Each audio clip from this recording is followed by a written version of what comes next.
খবর প্রচারিত হচ্ছে মঙ্গল গ্রহ থেকে। খবর পড়ছি আমি মাতাল উরুফে বেতাল।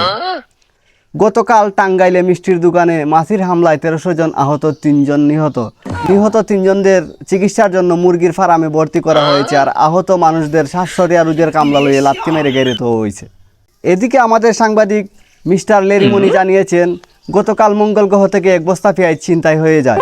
অবশেষে স্যাটেলাইট দিয়ে খোঁজ নিয়ে জানা যায় পেঁয়াজ এক বস্তা 3 জন কানায় নিয়ে পালিয়ে যায়। মঙ্গল গ্রহের প্রধানমন্ত্রী নীল মোস্টং সেই ঘটনা শোনার পর তিনি 6 কার্টুন সেনাবাহিনী মোতায়েন করেছেন। দীর্ঘ 6 মাস খুঁজাখুঁজির পর কানা 3 জনকে পাওয়া যায় হায়নাল মিয়ার গোয়ালঘরে। অপর এক সাংবাদিক জানিয়েছেন, হান্নান মিয়া মশারির ভিতর দীর্ঘ 3.5 দিন মশা আর হান্নান মিয়ার সাথে বিশাল যুদ্ধ চলতে থাকে।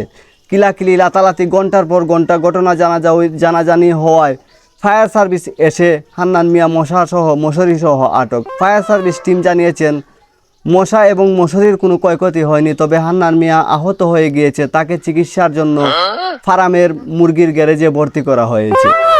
এদিকে আমাদের এক সাংবাদিক সিরা খাতুন জানিয়েছেন, কাঁঠাল বাগানে কাঁঠাল বাস্ট মেরে 6 জন আহত, 3 জন নিহত।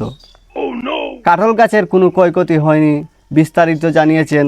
চলুন, লাইভে আছেন আমাদের সাথে মিস্টার কাঁঠাল। হ্যালো মিস্টার কাঁঠাল, কি অবস্থা বাগানের? না, কোনো ভয়াবহ দুঃসংবাদ পাওয়া যায়নি, তবে আমাদেরকে সময় মতন পারতে পারেনি, তাই আমরা থেকে বাস্তমারি রাতে আমাদের কিছু করার নাই। ওকে, ধন্যবাদ মিস্টার কাঁঠাল চৌধুরী।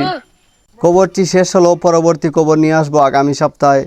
ভিডিওটি ভালো লাগলে অবশ্যই লাইক, কমেন্ট, শেয়ার করবেন এবং নতুন হয়ে থাকলে চ্যানেলটি সাবস্ক্রাইব করবেন। Thank you for watching.